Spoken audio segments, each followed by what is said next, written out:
S99 news కి స్వాగతం. BC రిజర్వేషన్లు పెంచకుండా ఎన్నికలకు వెళితే సహించబోమని బీసీ సంఘం జాతీయ ఉపాధ్యక్షులు గుజ్జ సత్యం తేల్చి చెప్పారు. జనాభా దామాషా ప్రకారం స్థానిక సంస్థల ఎన్నికల్లో రిజర్వేషన్ల సాధన లక్ష్యంగా కాచిగూడలోని ఓ హోటల్లో బీసీ సంఘం జాతీయ ఉపాధ్యక్షులు గుజ్జ సత్యం ఆధ్వర్యంలో బీసీ మేధావుల సదస్సు కార్యక్రమాన్ని ఘనంగా నిర్వహించారు. కార్యక్రమానికి ముఖ్య అతిథులుగా రాజ్యసభ సభ్యులు ఆర్ కృష్ణయ్య, మండలి ప్రతిపక్ష నేత సిరికొండ మధుసూదనాచారి, ఏఐసిసి ఓబీసీ జెన్ సెక్ కత్తి వెంకటస్వామి, ఇక బీసీ కమిషన్ మాజీ చైర్మన్ వకులాభరణం కృష్ణమోహన్ రావు హాజరయ్యారు. ఈ సందర్భంగా గుజ్జ సత్యం మాట్లాడుతూ అసెంబ్లీలో బీసీల రిజర్వేషన్లు పెంచితే తర్వాతే కార్పొరేట్ ఎన్నికలు నిర్వహించాలని తెలిపారు. స్థానిక సంస్థల్లో బీసీ రిజర్వేషన్లను 42% తెచ్చినట్లయితే పంచాయతీ సభ్యులుగా, సర్పంచ్లుగా, ఎంపీటీసీలుగా, ఎంపీపీలుగా, జెడ్పీటీసీలుగా, జెడ్పీ చైర్మన్లుగా ఎన్నికయ్యే అవకాశాలు బీసీలకు ఉన్నాయన్నారు. తక్షణమే అసెంబ్లీ సమావేశాలు ఏర్పాటు చేసి స్థానిక సంస్థల్లో బీసీలకు 42% రిజర్వేషన్లు కల్పిస్తూ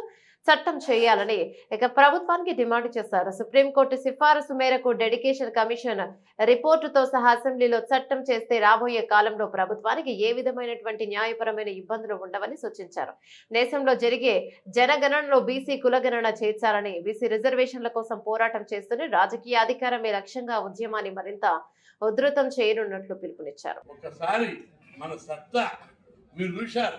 పంజాబ్ లో రైతులు ఉద్యమం చేస్తే రైతు యాక్ట్ చట్టాలను ప్రభుత్వం వెనక్కి తీసుకుంది. ఇక్కడ కూడా మన చట్టాలను కాదు వ్యతిరేకించేది, మన చట్టం కావాలి. మా హక్కుల కోసం మీరు రాజ్యాంగాన్ని సవరించండి, రాజ్యాంగబద్ధమైన హక్కులు కల్పించాలి.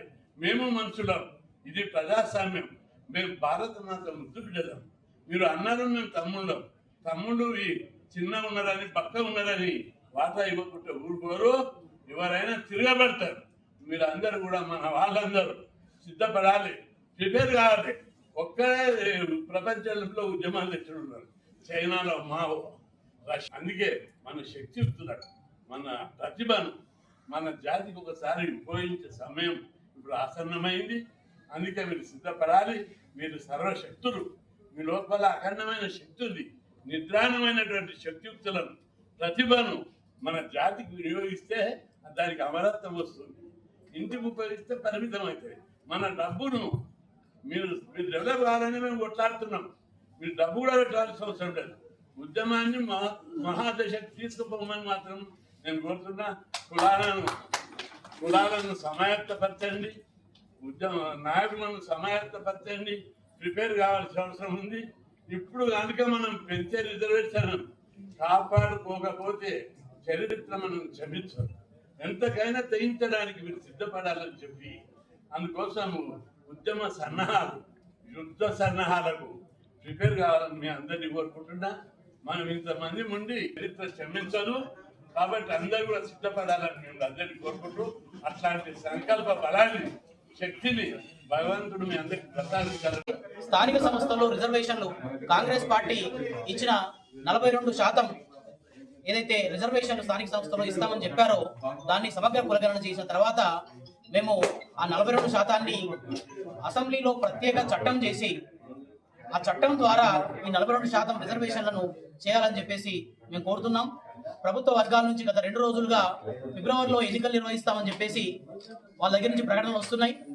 సమగ్ర కులగణన నిర్వహించి ప్రత్యేక అసెంబ్లీలో ప్రత్యేక సమావేశం ద్వారా చట్టం చేసి 42% రిజర్వేషన్లు పెంచకుండా ఎట్టి పరిస్థితుల్లో స్థానిక సంస్థల రిజర్వేషన్లు వెళ్ళడానికి వీల్లేదు. ఒకవేళ అలాంటి దుశ్చర్య గనక ప్రభుత్వం పూనుకుంటే బీసీ సంఘాలంతా కూడా అగ్గి రాజేస్తాయని చెప్పేసి ఈ వేదిక ద్వారా తెలియజేస్తున్నాను. అలాగే బీసీ రిజర్వేషన్లు అంశాన్ని రాజ్యాంగం ప్రసాదించిన షెడ్యూల్ 9 ప్రకారం షెడ్యూల్ 9లో చేర్చాల్సిన బాధ్యత కూడా రాష్ట్ర ప్రభుత్వం మీద ఉంది.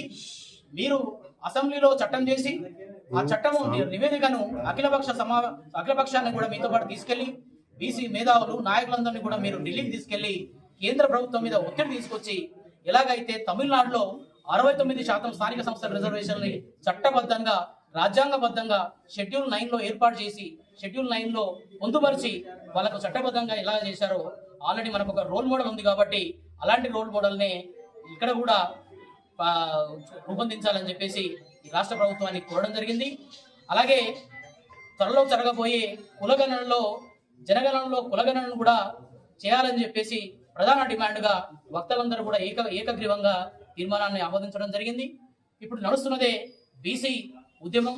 ఈ బీసీ ఉద్యమాన్ని త్వరలో జరగబోయే పల్లెలో గెలుద్దాం, ఢిల్లీని ఏలుదాం అన్న ప్రధాన నిదానంతో మనమందరం కూడా వచ్చే స్థానిక సంస్థల ఎన్నికల్లో విజయదుందుకు మోగించి ఎక్కడికక్కడ బీసీలు వార్డు మెంబర్లుగా, సర్పంచులుగా, జడ్పీటీసీలుగా, ఎంపీటీసీలుగా పోటీ చేసి మన సత్తా ఏందో చూపించాల్సిన అవసరం ఉంది. కాబట్టి రాబోయే స్థానిక సంస్థల ఎన్నికల్లో పల్లెల్లో మన చట్టా సాతి అట్నుంచి ఢిల్లీకి వెళ్దామని చెప్పేసి మరొక తీర్మానాన్ని కూడా ఆమోదించడం చేయడం జరిగింది.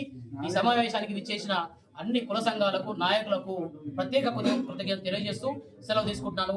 జై బీసీ, జై జై బీసీ. రాష్ట్రం ఇప్పుడు కూడా అసలు సమయం ఒకసారి ఇప్పుడు బలమైన ఫీలింగ్ ప్రజలు వచ్చింది, ఉద్యమ అభిలాష అందరికి ఉంది, ఏదో సాధించాలనే తపన ఉంది. కాబట్టి దాన్ని మనం అందరం ఉపయోగించే అస్త్రాలుగా మార్చుకోవాలి.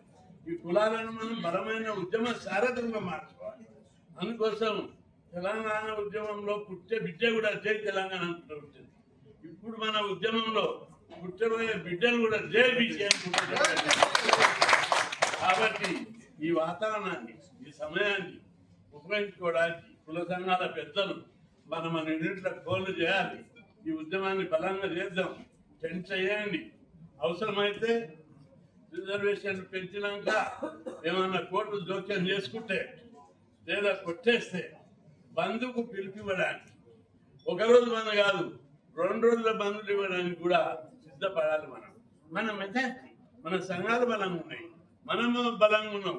మనది ఆఖరి పోరాటం కాదు, ఆత్మ గౌరవ పోరాటం. మాకు రిజర్వేషన్లు పెంచితే మీరు ఇట్లా చేస్తారా అని చెప్పి తిరగబడిన సమయం ఆసన్నమై మీరు చూడండి. అటువంటి ఉద్యమం మళ్ళీ రావాలి. ఆ ఉద్యమం వస్తే, ఒక్కసారి ఉద్యమం వస్తే తప్పనిసరి ఇప్పుడు ఆ సమయం ఆసన్నమైంది.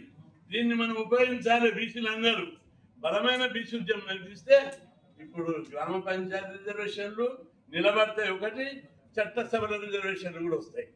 చట్టసభల రిజర్వేషన్లు కావాలంటే మహిళా బిల్లు పెట్టారు, అది ఓకే, మేము దాన్ని వ్యతిరేకిస్తలేము. కానీ మాకెందుకు లేదు, మా వాట మాకెందుకు లేదు? ఇన్ని రోజులు 76 ఏళ్ళు ఓటర్లుగానే చూస్తున్నారు తప్ప పాలకులుగా మనందరినీ చూస్తలేదు. మనం అందరం ఒక్కసారి తెగిస్తే మీరు ప్రపంచంలో వచ్చినటువంటి అనేక విప్లవాలు, మార్పులు చూసినట్లయితే ఒకరిద్దరు నాయకులు తీసుకొచ్చారు.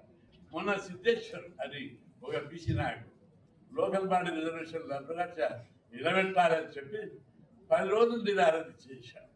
సంజయ్ అని ఆయన కరీంనగర్లో 10 రోజులు చేశాడు. రాజు అని ఆయన వరంగల్లో 10 రోజులు చేశాడు. అట్లా ఈ రిజర్వేషన్ల సమస్య వచ్చినప్పుడు మనం అందరం తెగించి అమర నిరాధించకు కొన్ని వందల మంది సిద్ధపడాలి. నేను కూడా అందులో ఒక నైతే అని చెప్పి గతంలో ఫీజు రియంబర్స్మెంట్కు నేను ఎన్ని రోజులు అమలు చేసి చూశారు. 5 రోజులు నేనున్న 69 కిలోల నుంచి 53 కిలోలకు తగ్గాను. అయినా వదలలేదు, ఆ స్కీమ్ పెట్టింది వదలలేదు. ఇప్పుడు కూడా రాష్ట్రంలో 1000 మంది ఎక్కడికక్కడ దీక్షలకు సిద్ధపడితే ప్రభుత్వం దిగి వస్తుంది. మరి వాళ్ళు సర్పంచులు అవుతారు, ఎంపీటీసీలు అవుతారు, జడ్పీటీసీలు అవుతారు. విషయం కాదు, వాటా కావాలి, హక్కు కావాలి. ఆ దిశగా మీరు అందరు తీవ్రంగా ఆలోచించాలి. ప్రతి కుల సంఘం నాయకులు, అనేక మంది పెద్దలు, రాముడికి ఏం పని మస్తు ఉన్నది. ఆయన ఎందుకు కొట్టాడుతుడు? యాదవ కులం డెవలప్ చేయాలి, పెద్ద కులం ఇది, జనాభా ఎక్కువ ఉందని చెప్పి ఊరు తిరిగి గల్లీ తిరిగి ఎవరు పోలీస్ స్టేషన్లో పడితే అక్కడ పోతున్నారు. అనేక మంది గౌడ సంఘం